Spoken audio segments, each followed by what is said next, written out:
Kisah pemuda kaya yang menikahi gadis desa. Episode 103-104. Dengan senyum yang mereka, Ana berkata, "Tiada yang lebih membahagiakan bagi seorang istri selain bisa membantu suaminya berbakti kepada orang tuanya, terutama ibunya. Karena jika surga istri adalah suaminya, maka surga suami adalah ibunya."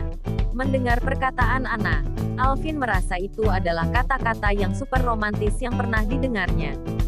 Bahkan kata-kata itu mengalahkan pujangga yang paling hebat. Dia bahagia dan bersyukur memiliki istri seperti Ana. Alvin semakin mempererat pelukannya sambil berkata, Terima kasih sayang atas bakti dan cintamu padaku. Aku tidak ingin apa-apa lagi selain mencintai dan dicintai olehmu. Itu sudah cukup." Ana mulai heran karena Alvin mulai bicara banyak lagi. Dia memang selalu menunjukkan sisi lainnya hanya di depan Ana. Perpisahan dan pertemuan adalah fitrahnya kehidupan. "Jika nanti kita berpisah di dunia, maka aku berharap kita bisa bertemu lagi di akhirat," kata Ana sambil berbalik memeluk Alvin. Alvin tersenyum dan membalas pelukan Ana dengan rakus. Kemudian dia mengangguk dengan penuh syukur sambil berkata, "Amin." Tok tok tok. Suara ketukan pintu membuat Alvin melepas pelukannya dari Ana. Dia menengok ke arah pintu. "Sayang, apakah itu ibu?" Ana mengangkat bahunya. "Buka saja." Alvin langsung membuka pintunya dan dia kaget karena melihat tidak ada siapa-siapa. Kemudian dia menunduk dan menemukan Zian sedang mendongak menatapnya. Alvin berjongkok mensejajarkan tubuhnya dengan tinggi Zian. "Zian, kenapa kamu ada di sini? Kenapa tidak tidur?" Ana mendengar kalau Alvin menyebut nama Zian. Setelah itu dia langsung mendekat ke arah pintu dan melihat Zian. Ketika Zian melihat Ana, dia langsung berjalan melewati Alvin dan memeluk Ana. Ana tersenyum dan berjongkok. "Sayang, apa kamu ingin tidur bersama Bibi?" "Maaf ya. Tadi Zian melarikan diri dari kamar karena dia ingin sekali tidur bersama Alvin. Aku sudah melarang tapi dia ngotot," ucap Alicia yang tiba-tiba muncul dengan ekspresi tidak enak. "Kalau kakak ngizinin Zian tidur sama kami maka kami tidak keberatan," ucap Ana seraya tersenyum bahagia. "Tapi, apakah dia tidak akan mengganggu kalian?" tanya Alicia dengan cemas. Ana menggeleng. "Tidak kok kakak. Baiklah Zian, kamu jangan membuat paman dan bibimu terganggu ya. Kalau begitu Momi kembali ke kamar lagi." Zian mengangguk dan tersenyum. Setelah itu Ana menggendong Zian dan membawanya naik ke tempat tidur tanpa memperdulikan Alvin. Sedang Alicia bergegas kembali ke kamarnya. Menyadari Ana melupakannya, Alvin menjepit alisnya dan menatap dua orang di tempat tidur dengan ekspresi penuh arti. Ana melirik Alvin yang tampak cemberut. "Bubi, jangan bilang kalau kamu cemburu sama Zian." Alvin tersenyum dan mendekat ke tempat tidur. Dia merebahkan tubuhnya di samping Zian. Dengan manja Zian memeluk tubuh Ana. Seketika itu kebahagiaan terlukis di wajah Ana dan Alvin. Mereka sangat senang melihat Zian mencium dan memeluk mereka. Seakan putra mereka yang sudah meninggal hadir kembali dalam diri Zian. Dan malam itu mereka bertiga tertidur dengan bahagia selayaknya keluarga kecil. Keesokan paginya Alvin membawa Ana kembali ke rumah mereka. Karena Zian tidak diizinkan meninggalkan King House, jadi mereka tidak membawanya. Di depan rumah Mila sudah menunggunya dengan sabar. Melihat Mila menunggunya, Ana langsung keluar dari mobil dan berlari menuju ke Mila. "Mila, kamu pagi sekali ke sini, ada apa?" tanya Ana kegirangan. Mila membuka kacamatanya seraya berkata, "Nyonya Alvin, tidak bisakah kamu mempersilahkanku duduk dulu baru bertanya?" Ana tersenyum dan segera membawa Mila masuk. Setelah itu Mila duduk dengan patuh di ruang tamu. Sementara itu Ana meminta Mila menunggunya sampai selesai masak sarapan. Kebetulan Mila juga belum sarapan, dia juga rindu masakan Ana. Setelah semua makanan tersaji, Mila, Alvin dan Ana duduk di meja makan. Namun tiba-tiba Eza muncul. "Wow, ada calon kakak ipar ternyata," ucap Eza menggoda Mila. Ekspresi Mila dan Ana berubah aneh. "Siapa yang kamu panggil calon kakak ipar?" Ana bertanya heran. "Mila," sahut Alvin spontan tanpa ekspresi. "Hahaha, kakak kamu hebat," ucap Eza sambil mengacungkan jempolnya ke arah Alvin. Mendengar itu ekspresi Mila berubah gelap. "Siapa yang mau jadi kakak iparmu? Hah? Dan aku masih sehat, tidak mungkinlah aku mau jadi pasangan kakakmu yang seperti monster." Monster tampan kan? Sambung Alvin mulai menggoda Mila dengan sedikit senyum di ujung bibirnya. Mila mulai mengadu pada Ana. Sayang, suamimu mulai menggodaku. Dia menuduhku dan mendukung Eza untuk mengejekku. Suamiku tidak salah. Dia hanya mengatakan monster tampan. Jadi kata-katanya yang mana yang membuatmu merasa tergoda? Tanya Ana pada Mila dengan senyum yang tertahan. Mila mulai berpikir kalau reaksinya memang berlebihan. Alvin hanya bertanya bukan menggodanya. Hahaha, sudahlah, mari kita makan. Jangan sebut-sebut monster itu lagi, nanti dia tiba-tiba muncul, kata Eza sambil memulai makannya. Selesai makan, Eza tiba-tiba menerima panggilan dari David. Hahaha, orang yang dibicarakan muncul juga, ucap Eza sambil melirik ke arah Ana. Alvin dan Mila yang masih makan. Aku akan angkat telepon dulu, kalian lanjutkan makannya, lanjut Eza sambil meninggalkan meja makan dan keluar. Ada apa kakak menelponku pagi-pagi begini? Periksa sebuah email untukku. Dan selidiki siapa pengirimnya. Kak, bukankah itu keahlianmu? Mengapa kamu menyuruhku?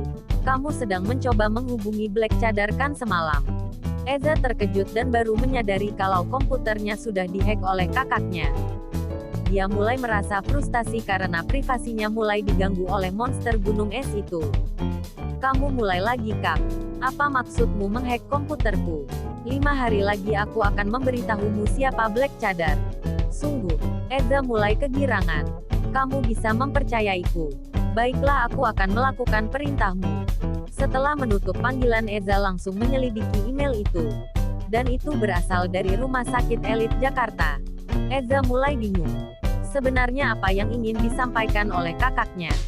Dia berpikir kalau kakaknya tidak mungkin memintanya menyelesaikan hal yang bisa diselesaikannya kecuali dia punya tujuan. Setelah pulang dari Star Entertainment, Eza mengendarai Lamborghini-nya menuju Rumah Sakit Elit.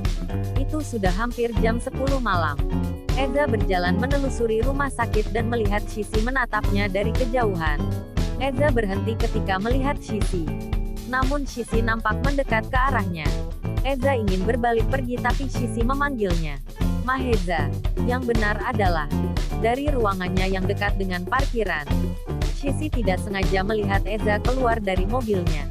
Dan dengan segera dia keluar dari kantornya untuk menemui Maheza. Eza berbalik melihat Shishi sambil bertanya dengan ketus. Ada apa? Eza mulai curiga. Dia mengingat pesan yang ada di email yang dikirim kakaknya dan itu mengatakan kalau dia harus menemukan sesuatu di Rumah Sakit Elit. Apakah kamu meminta bantuan kakakku? Tanya Eza dengan curiga. Shishi mengangguk. Aku tidak punya pilihan. Karena kamu tidak pernah membalas pesanku. Yang benar adalah Shishi tahu betul kalau Eza tidak akan bisa menolak perintah David. Karena dulu dia merasa dekat dengan David, jadi dia berusaha minta tolong dengan memohon berulang kali pada David. Apa yang kamu inginkan? Tanya Eza dengan ekspresi dingin. Aku ingin kita kembali. Karena sekarang aku sudah bercerai dari suamiku, ucap Shishi dengan mudahnya. Kamu gila. Hanya karena berandalan sepertiku kamu melepas suamimu yang baik, kata Eza sembari menatap Shishi dengan heran. Eza tahu betul kalau sahabatnya yang menikahi Shishi adalah lelaki yang sangat baik. Dia dokter yang luar biasa. Tapi kenapa Shishi begitu mudah melepasnya? Aku tidak ingin menyiksanya. Karena aku hanya mencintaimu, balas Shishi sambil menangis.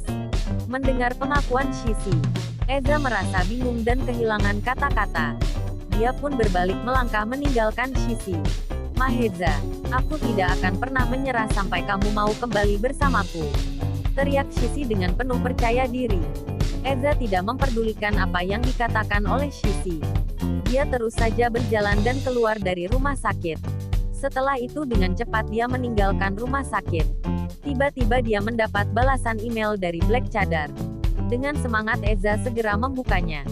Jangan mencariku lagi jika kamu tidak mau mati. Eza benar-benar kesal setelah membaca pesan dari Black Cadar. Oleh karena itu Eza merasa sangat buruk hingga mengemudi dengan penuh kegilaan. Tanpa sadar mobilnya menabrak tiang listrik tepatnya di sebuah gang sempit. Tepat di mana dia pernah melihat gadis berkerudung merah. Entah mengapa pikirannya membawanya mengemudi ke arah gang itu. Karena benturan yang keras, kepala Eza berdarah kemudian dia pingsan. Jalanan itu sangat sepi apalagi itu tengah malam. Jadi tidak mungkin rasanya akan ada yang menolongnya. Keesokan paginya, Eza membuka matanya ketika orang baru selesai sholat subuh. Tiba-tiba telinganya mendengar suara seorang perempuan yang sedang membaca Al-Quran dengan sangat merdu. Indah sekali. Siapa yang membaca kitab orang Islam itu? Sumpah suaranya sangat merdu. Ini terdengar lebih indah dari lagu apapun. Eza memegang dahinya dan itu sudah diperban. Dengan masih pusing dia keluar dari kamar yang sederhana lalu mengintip di balik pintu. Indah sekali. Siapa itu? Eza bertanya-tanya sambil menatap ke arah orang yang sedang mengaji. Menyadari Eza sudah bangun, gadis itu berbalik melihatnya. Kamu sudah sadar? Melihat wajah gadis itu Eza kaget. Kamu, bukankah kamu si gadis kerudung merah? Gadis itu bangun dari duduknya dan berjalan menghampiri Eza sambil berkata dengan ketus. Aku Mutia, dan kamu ada di kamarku. Semalam kamu menabrak tiang listrik. Eza langsung mengingat kejadian semalam setelah mendengar penjelasan Mutia. Dia pun langsung menunduk sambil berkata, terima kasih sudah menolongku. Yang benar adalah malam itu Mutia baru kembali dari suatu tempat dan tidak sengaja melihat mobil Eza. Awalnya dia tidak mau membantu Eza. Tapi dia menatap ke sekelilingnya yang sepi. Akhirnya dia menelpon satpam di panti asuhan untuk membantunya membawa Eza. Iya tidak apa. Aku sudah memperbaiki mobilnya jadi ketika matahari terang kamu bisa pergi. Jelas gadis itu. Tiba-tiba Eza menatap mata gadis itu yang berkilau seperti berlian kemudian tanpa sadar dia berkata. Tiara. Ya. Jawab Mutia tanpa sadar. Eza tersenyum dengan penuh kegirangan seraya berkata lagi. Apakah kamu Tiara yang menemuiku di depan ruang operasi di London beberapa tahun yang lalu? Mutia langsung mengerti ekspresinya pun berubah aneh. Sebaiknya kamu bersiap-siap. Aku akan menyiapkan makanan untuk adik-adik panti. Kata Mutia mengabaikan pertanyaan Eza. Tunggu. Eza mencoba menarik lengan Mutia. Mutia menatapnya tajam dan dengan sinis dia berkata. Jauhkan tanganmu dari tanganku. Eza langsung melepas pegangannya sambil berkata. Maaf. Tapi kamu belum menjawab pertanyaanku. Sebaiknya kamu perbaiki cara menyetirmu daripada sibuk memikirkan wanita. Jelas Mutia tanpa ekspresi. Setelah mengatakannya Mutia langsung pergi meninggalkan Eza. Sedang Eza merasa senang karena menemukan satu petunjuk lagi. Sementara itu, selesai dari kampus Ana langsung mengemudikan motornya menuju ke rumah ibunya. Tidak lama kemudian dia pun sampai tujuan. Tepat saat itu dia heran ketika melihat beberapa tetangga keluar masuk dari rumah. Buk Fatmi ini ada apa ya? Tanya Ana pada salah satu tetangganya. Oh kita di sini untuk bantuin siap-siap karena sebentar lagi akan diadakan pertemuan dua keluarga. Untuk membicarakan pernikahan Syasa dan calon suaminya, jelas Buk Fatmi. Calon suami dan calon mertua Sasa datang untuk mengantarkan mahar dan hadiah pernikahan. Katanya si calon suaminya orang kaya, jelas Buk Yuni. Kamu harus contoh Sasa. Dia cantik dan anggun itu sebabnya dia mendapatkan lelaki kaya dan tampan. Dan tentunya tidak akan lari pas hari pernikahannya. Lanjut Buk Yuni sambil menyeringai ke arah Ana. Mana ada si cowok yang mau melirik Ana. Secara penampilannya unik dan gak banget, kata Buk Johan yang terkenal tukang gosip di lingkungan itu. Dia culas dan sombong. Kamu anakan. Yang lagi viral karena kasus perebut tunangan orang. Tiba-tiba Ria sahabat Sasa muncul di antara obrolan. Ana menatap Ria yang gelagatnya sangat mirip dengan Sasa. Seketika itu semua orang tercengang mendengar perkataan Ria. Apa? Jadi dia pelakor? Tampangnya saja yang alim ternyata dalamnya busuk. Kata Buk Johan sambil menatap jijik ke arah Ana. Ana masih tenang dan tidak menggubris perkataan orang-orang yang memandangnya jijik. Dia pun mengabaikannya dan langsung masuk ke dalam rumah. Setelah dia masuk tiba-tiba sebuah mobil berhenti di depan rumah. Semua keluarga besar Hadi bersemangat untuk menyambutnya. Para tetangga yang masih berada di sekitar rumah merasa takjub melihat mobil mewah memasuki komplek mereka. Maklum di komplek itu hanya dihuni oleh beberapa orang kaya termasuk Tuan Hadi yang memimpin JK Group yang merupakan perusahaan kecil. Wah dia calon suami Sasa kan? Iya kamu benar. Lihat saja mobilnya bagus. Pasti hadiahnya juga mewah. Sasa beruntungnya dapat lelaki kaya raya. Setelah itu lelaki muda dengan kedua orang tuanya, diikuti oleh seorang sopir yang membawa beberapa kotak kado masuk ke dalam rumah. Sedang Ana bergegas ke dapur membantu ibunya menyiapkan makanan dan cemilan. Sejujurnya Ana merasa tidak enak melihat ibunya diperlakukan seperti pembantu oleh keluarga besar Hadi. Tapi dia salut karena ibunya sabar menghadapinya. Yang benar adalah keluarga Hadi masih tidak bisa menerima ibunya. Karena dia bukan berasal dari latar belakang orang kaya, melainkan dari kampung. Itu sebabnya Nenek Syasa selalu memusuhinya dan selalu mencari cara untuk mengusir Ana dan ibunya tapi selalu gagal. Bersambung.